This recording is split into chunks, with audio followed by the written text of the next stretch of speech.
धन्यवाद सभापति महोदय। हम करें बात दलीलों से तो रद्द होती है, उनके होठों की खामोशी भी सनद होती है। कुछ न कहने से भी छिन जाता है एजाज़े सुखन, जुल्म सहने से भी जालिम की मदद होती है। सभापति महोदय, मैं राष्ट्रपति के अभिभाषण पे अपने बात रखने के लिए खड़ा हुआ हूं। उस दिन देश की संसद के गलियारों में सरकार की तारीफ करती हुई महामहिम की आवाज गूंज रही थी, तो उधर मेरे कानों में हसदेव के जंगलों में आदिवासियों को जिंदगी देने वाले पेड़ों पर चलती हुई कुल्हाड़ी की आवाज गूंज रही थी। सभापति महोदय, इस तरफ महामहिम के भाषण पर प्रधानमंत्री जी संसद की मेज थपथपा रहे थे और उधर उत्तराखंड की अभागी बिटिया अंकिता भंडारी के इंसाफ की आवाजें मध्यम पड़ती जा रही थीं, जो आज भी पूछ रही हैं कि आखिर वो वीआईपी कौन था जिसके लिए अंकिता भंडारी को मार दिया गया।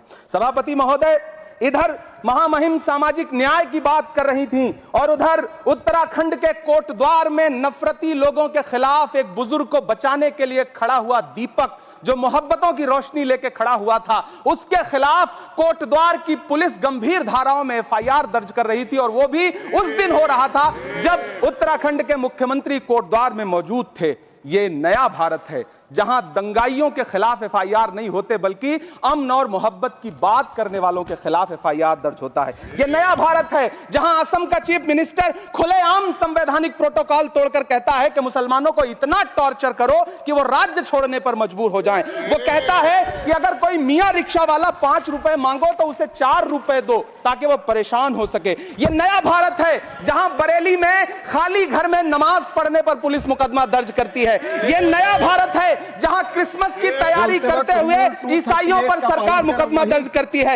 यह नया भारत है जहां जम्मू कश्मीर में नीट का एग्जाम क्वालिफाई करने वाले 50 बच्चों में अगर 42 मुसलमान होते हैं तो फिर मेडिकल कॉलेज की मान्यता ही रद्द होती है और जश्न मनाया जाता है। महामहिम, राष्ट्रपति का भाषण में सुन रहा था। सर, यह नया भारत है जहां मध्य प्रदेश के बैतूल में बच्चों के स्कूल बनवा रहे मोहम्मद नईम का घर स्कूल इसलिए तुड़वा दिया जाता है क्योंकि वो स्कूल बनवा रहे थे। ये नया भारत है जहां कोर्ट का स्टे होने के बावजूद बनारस की दाल मंडी में सैकड़ों दुकानें तोड़ी जा रही हैं क्योंकि रास्ता चौड़ा करना है। सभापति महोदय, मैं आपसे कहना चाहता हूं कि जो पीढ़ी अपने बुजुर्गों को गाली देती है उसके साथ प्रकृति इंसाफ करती है। आप इंदिरा जी और नेहरू को गाली देते हैं, नेहरू को छोटा नहीं कर पाएंगे। नेहरू का साथ आइंस्टीन, नेहरू का नाम आइंस्टीन के साथ लिया जाता था और आपका नाम एप्स्टीन के साथ लिया जाता है। आपको यह बात समझनी पड़ेगी। सभापति महोदय, मुझे 1 मिनट बोलने दे, मुझे कंक्लूड करने दो। डॉक्टर सुमेर सिंह सोलंकी।